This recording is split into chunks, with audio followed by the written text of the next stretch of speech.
Bonjour à tous, donc nous voici pour la nouvelle feuille d'exercice. Alors, cette feuille d'exercice est la première donc sur les statistiques. Là, on va revenir vraiment sur l'histoire de moyenne. Et puis aussi, j'en profiter pour parler d'histogramme. Alors, on va commencer tranquillement par les moyennes. Nous avons un premier exercice où on nous dit, voilà, on a un concours, et avec chaque matière a des coefficients. Évidemment, les mathématiques sont coefficient 10 parce que c'est de loin la matière la plus importante, comme tout le temps, comme partout. Et puis donc français 5, histoire 3, anglais 2. Alors qu'est-ce que ça veut dire ceci? Ce sont donc les coefficients, c'est-à-dire que les mathématiques, qui sont coef 10, et l'anglais qui est coef 5, il y a un x5, qui est coef 2, donc il y a un x5 entre l'anglais et les maths, autrement dit, les mathématiques vont peser 5 fois plus que l'anglais dans ce concours. Voilà, il faut bien comprendre de cette façon-là. Alors, maintenant, regardons un petit peu ce que nous avons. Français 13. Alors, français 13, coef 5, ça veut dire que c'est comme si Romain, il avait eu 5 fois la note 13. Pareil, 15 en histoire, c'est-à-dire que si nous prenons juste l'histoire, c'est comme s'il y avait eu 3 notes en histoire et 3 fois 15, et ainsi de suite. Donc, si nous calculons la moyenne qu'a eu Romain à ce concours, il suffit à chaque fois de faire 13, la note de français, fois 5, donc c'est son coefficient, puis 15 fois 3, donc ça c'est pour l'histoire, 7 fois 2 pour l'anglais, et 8 fois 10 pour les mathématiques. Donc ça, à chaque fois j'ai multiplié la note par son coefficient, j'ajoute tout ça, et donc je rappelle, ça c'est comme si on avait 5 notes, ça comme si on en avait 3, ça comme si on en avait 2, ça comme si on en avait 10. Donc autrement dit, on va diviser par le nombre total de notes. Le nombre total de notes, à ce moment-là, c'est 5, plus 3, plus 2, plus 10. Alors il faut bien comprendre, hein, c'est la note fois le coefficient, on ajoute tout ça, et on divise par le nombre de coefficients. Donc en dessous, vous pouvez voir directement que ça fait 20. 5 plus 3 plus 2 plus 8. Bon, allez, on va gagner un petit peu de temps, on va faire directement le calcul à la calculatrice. La calculatrice nous dit donc que ça fait 204 sur 20, et 204 sur 20, ça fait 10,2. Donc, avec ces coefficients-ci, la moyenne au concours de Romain, 10,2, autrement dit, il est reçu à son concours. C'est ce qui est écrit. Pour réussir le concours, il faut avoir une moyenne au moins égale à 10. Bon, donc voilà, ça c'est juste pour l'histoire de moyenne. Alors maintenant, on va regarder les moyennes, mais mises sous différentes formes. Là, le deuxième exercice, c'était avec, en gros, un effectif et des âges. Le principe est exactement le même. Donc on va commencer par regarder l'effectif total du club. Alors qu'est-ce qu'on appelle un effectif total? C'est combien il y a de personnes en tout. Donc l'effectif total, c'est, on ajoute tous les effectifs. Donc il suffit d'ajouter 3 plus 9 plus 11 plus 7, et ça nous fait 30 personnes. L'âge moyen. L'âge moyen, on rappelle, c'est une moyenne. Attention, d'ici quelques temps, on va parler d'une autre valeur, donc il faut faire bien attention, là on parle de l'âge moyen. L'âge moyen, donc c'est le calcul de la moyenne. Donc 11 fois 3, là je ne change strictement rien par rapport à ma fois d'avant. Donc 13 fois 11, plus 14 fois 7, je rappelle que je multiplie la valeur fois le coefficient, ou l'effectif, c'est pareil, coefficient effectif c'est la même chose, j'avais bien dit dans le cours. Donc on multiplie à chaque fois la valeur fois le coefficient, on divise par l'effectif total, autrement dit par le nombre de valeurs. Et ce qui nous donne, prenons encore la calculatrice. Pour la calculatrice, 382 sur 30, ce qui nous fait une moyenne à peu près de 12,7. Une remarque super importante. Quand vous allez utiliser la calculatrice, alors je vais essayer de vous le montrer en espérant que ça passe bien sur la vidéo, une erreur à ne pas commettre, que beaucoup de gens font hélas. Imaginez que je vais calculer donc ceci, 11 fois 3, plus et ainsi de suite. Si je tape ceci, je fais une énorme erreur. Donc 11 fois, j'ai dit combien? 11 fois 3, plus 12 fois 9, plus 13 fois 11, plus 14 fois 7. Pour l'instant, j'ai écrit ceci, donc j'ai écrit ce qu'il y a au numérateur.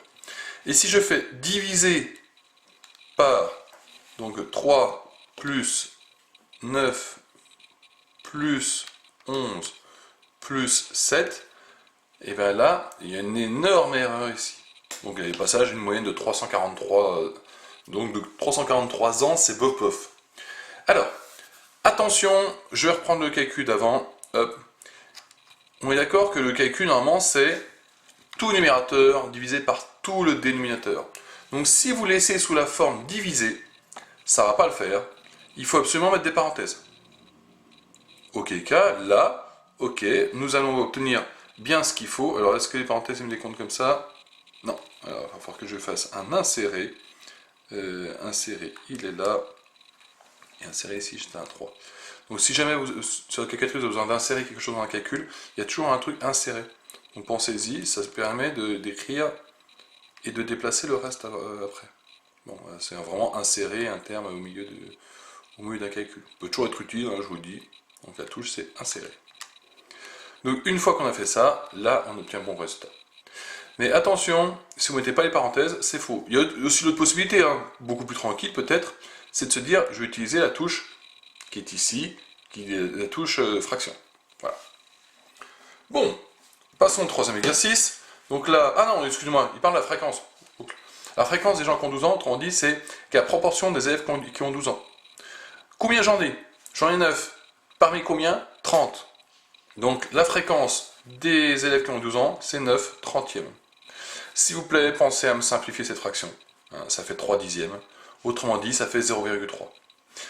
Les trois valeurs sont justes, hein, mais là, habituellement, les deux dernières sont beaucoup mieux. D'abord, sous la forme de fraction simplifiée, et après sous forme de nombre. Les trois sont tout à fait bonnes, mais voilà, pensez à mettre les valeurs les plus logiques. Bon, je vais accélérer un petit peu pour la fin, parce que la suite, c'est un peu tout pareil. Donc, on va parler de la représenter sous la forme d'un histogramme.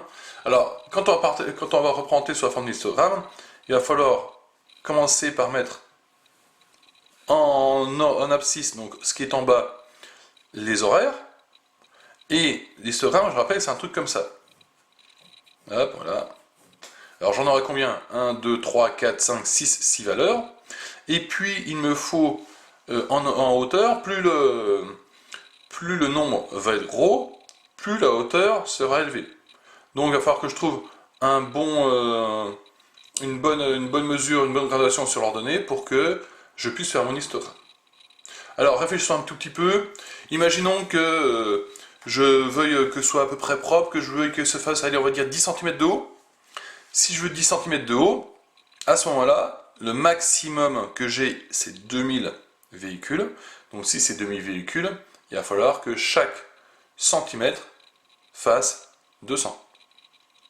On peut très bien faire 1 cm pour 100, hein, par exemple. Auquel cas, vous avez un histogramme qui aura 20 cm de hauteur à certains endroits. Voilà, donc c'est un choix. Moi, je vais quand même montrer ce que j'ai fait.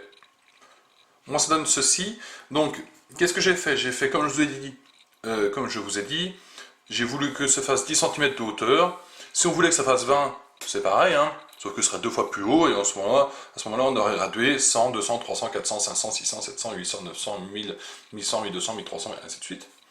Et puis, tranche horaire, je les ai mis donc dans l'autre sens, et forcément, n'oubliez pas que si on veut une graduation, il va falloir que les tranches horaires, elles soient horizontales, et des nombres de véhicules verticales. Alors, ça pourrait exister, dans l'autre sens, mais par habitude, là, qu'est-ce qu'on regardait? On regardait pour tes tranches horaires, qu'est-ce qu'on a comme véhicule? On bosse pas dans l'autre sens, on se dit pas qu'est-ce que j'ai comme voilà le nombre de véhicules que j'ai, ça correspond à quelle tranche horaire. Non, c'est quelle tranche horaire on a, du coup, combien j'ai de véhicules à cette heure-ci.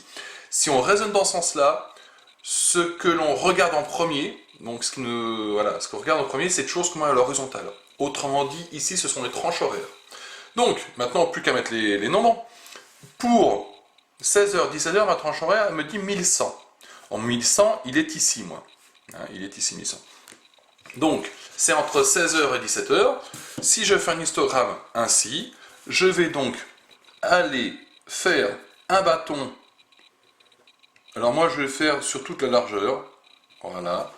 Toute la largeur de ma colonne. On pourrait très bien imaginer autrement. Hein. C'est pas... Vous devez forcément avoir un bâton, en tout cas, qui monte jusqu'à 1100. Voilà. Donc mon premier bâton, il monte jusqu'à 1100. Après le deuxième, eh ben, je commence de 17h jusqu'à 18h, il va jusqu'à 2000. Alors je rappelle, hein, il y avait plusieurs possibilités. Je n'ai strictement rien précisé. Donc toutes les façons se valent. C'est pour ça que j'ai besoin que vous m'envoyiez votre travail pour que je puisse vous dire, bon, à la rigueur, peut-être que là, c'est pas jouable. Mais voilà, moi, je vais avoir des bâtons les uns à côté des autres, comme ça. Si vous avez décidé de les faire un peu plus courts, après tout, vous avez droit. Mais vu que la page horaire, c'était 16h-17h, il est plus logique qu'on aille de 16h à 17h, donc faire toute la largeur. Donc, une fois qu'on a fait tout ceci, ça donne ceci. Donc nous avons un histogramme sur lequel à chaque fois, sur une tranche horaire, la hauteur nous donne combien il y a de véhicules à cette heure-ci. Donc on peut voir que là j'ai bien 1100, là j'ai 2000, et ainsi de suite. Bon, donc l'histogramme qui est à faire, c'était celui-ci. Donc je rappelle, peut-être d'autres façons de le faire, qui peuvent être tout à fait valables. Par contre, il faut que vous m'envoyiez le boulot pour que je puisse vous aider pour la suite. Donc on nous demande la fréquence de la tranche 19-20 heures, et on veut le résultat à 0,01 près, puis le pourcentage correspondant. Alors, la fréquence, je rappelle que c'est la même que la proportion. Donc la proportion, on va se poser la question, combien j'ai de personnes parmi combien? Donc j'ai 900 personnes parmi combien? Combien j'en ai eu au total? Au total, j'en ai eu 1100, plus 2000, plus 1600, plus 900, et ainsi de suite. Alors, du coup, ce que j'obtiens, c'est que c'est 900 sur, donc la totalité 1100 plus de 1, ainsi de suite, donc ça fait 4600. 900 sur 4600, ça nous fait environ 0,19. Alors, 0,19, et je vais écrire la suite, exprès. 6, 5, et ainsi de suite. Bon. Je rappelle que si je veux couper ici, donc après le 9, parce que je veux à 0,01 après, attention, il faut que je regarde le chiffre derrière. Alors pourquoi? Parce que, imaginez que vous ayez 14,9 de moyenne à la fin du trimestre, si tant est qu'il y a des notes de ce trimestre, mais bon, imaginez qu'il y ait 14,9, on est plus près de 15 que de 14. Donc si on devait arrondir à un nombre entier, on arrondira à 15. Qu'est-ce qui s'est passé? Pourquoi on se dit ça? C'est parce qu'on a dépassé la moitié, on a passé le 14,5. Donc, ce qu'on vient de faire à l'instant avec les notes, c'est on regarde le chiffre derrière. Et bien on fait ça tout le temps. Là, vous avez 0,195, on regarde le chiffre qui est derrière. Si c'est 0, 1, 2, 3, 4, on coupe et on laisse comme ça. Si c'est 5, 6, 7, 8, 9, on a donc passé la moitié. Donc on arrive à 0, et on va rajouter 1, ça fait, là ça fait 20. 0,20. Donc j'ai ajouté 1 ici, donc ça fait un 0 avec une retenue de 1. Donc on arrive à 0,1. À quel pourcentage ça correspond? Je vais mettre 1 pour 1 environ, sera mieux. À quel pourcentage ça correspond? Donc 0,20, ce qui correspond à 20%. Je rappelle que pour obtenir le pourcentage, il suffit de multiplier la fréquence par 100. Donc là j'ai bien ça qui est environ égal à ça. Ceci qui est environ égal à ça, par contre ça, c'est égal à ça, donc j'ai bien précisé ça. Pour finir, il y avait un pourcentage de véhicules quittant la ville entre 16h et 20h, donc c'est combien de véhicules ont quitté entre 16h et 20h parmi la totalité. Donc entre 16h et 20h, j'en ai eu 1100, plus 2000, plus 1600, plus 900, donc ça fait bien ceci. Donc là, j'ai bien compté tous les véhicules qui sont sortis entre 16 et 20 heures. Ça, c'est tout parmi combien au total? Et bien, toujours la même chose, hein. C'est ça, plus ça, plus ça, plus ça, plus ça, plus ça. Donc, ce qui me dit 4600. Donc ça, ce que je viens de faire comme calcul, hein, qui fait environ 0,83. Alors, vous vérifierez, hein, c'est 0,826, mais pour la même raison, 82 et 6 derrière, on regarde le dernier chiffre et on rajoute 1 ici parce qu'on a dépassé la moitié. Donc 0,83, ça c'est ce qu'on appelle la fréquence. Si on veut le pourcentage, à ce moment-là, ça fait 83%. Donc je rappelle, je multiplie la fréquence par 100. Et pour finir, dernier exercice, représenter cette série dans un tableau. Bon, c'était pas très compliqué, il suffisait à chaque fois de se dire, Je prends les valeurs que je trouve dans mon diagramme, et puis je vais, donc c'était les notes et les effectifs. Donc, hop, à chaque fois je regarde pour chaque note, donc j'ai 8, 9, 10 on peut le mettre ou ne pas mettre, c'est pareil, c'est comme vous voulez, 11, 12, 13, 14, 15 et 16. Donc on a notre tableau comme ceci, et puis à chaque fois on note l'effectif en dessous. Donc des notes de 8 j'en ai eu 3, des notes de 9 j'en ai eu 5, et il suffit de lire ici, 8 la hauteur c'est 3, 9 la hauteur c'est 5, et ainsi de suite. Bon 10 j'en ai pas, ça fait 2, 4, 2, 7, 0 et 2. Donc voici notre tableau. Alors vous pouvez lire avec l'un ou avec l'autre, mais c'est vrai que là ça va être beaucoup plus rapide pour calculer la moyenne. Parce que comme tout à l'heure, pour calculer la moyenne, il suffit de multiplier la note par l'effectif, et on divise par l'effectif total. Donc ça fait 8 fois 3, plus 9 fois 5, plus 10 fois 0, mais on va dire 10 fois 0, ça va faire 0, on n'est même pas obligé de le mettre, plus 11 fois 2, plus 12 fois 4, plus 13 fois 2, plus 14 fois 7, le 15, pareil, on ne le met pas, c'est comme vous voulez, et je divise la totalité par la totalité des notes que j'ai, donc c'est 3, plus 5, plus 0, bon 0 je n'ai pas besoin de le mettre, hein. Pareil, il ne sert à rien, plus 4, plus 2, plus 7, plus 2, et ainsi de suite. Et donc ceci va nous faire, en utilisant la calculatrice, 11,8. Et ça tombe juste, hein, d'ailleurs. À noter une chose, je vais le rappeler dans le cours d'après, c'est que la moyenne, ça reste une moyenne, donc on est, avec cette histoire d'équilibre, on est forcément entre 8 et 16. Donc si vous trouvez un nombre qui est en dehors de la plage 8-16, il y a un problème. Hein. Vous savez très bien que en n'ayant que des notes au-dessus de 10, vous ne pouvez pas avoir moins de 10 de moyenne. C'est pas possible. Donc c'est un peu la même idée. Hein. Là, mes notes vont de 8 à 16, donc forcément, la moyenne, elle est entre 8 et 16. Maintenant, pour finir, quelques pourcentages des personnes qui ont eu une note supérieure à 10. Donc j'en ai combien? C'est toute cette partie-là. Donc j'en ai 2 plus 4, ça fait 6, plus 2, ça fait 8, plus 5, plus 7, ça fait 15, ça fait 17 au total. 17 qui ont eu, donc la petite question 3, hop. 17 qui ont eu dessus de 10, parmi combien? Eh bien parmi la totalité, donc j'en ai 25, donc ça fait 17 25e, et 17 25e, ça nous fait 0,68. Maintenant, si je veux le pourcentage, donc ça fait 68%. Après, c'est la fréquence multipliée par 100. Voilà la feuille d'exercice. Donc je vais rappeler quelques petites choses, puis aujourd'hui on va aller du côté de la médiane. A tout de suite!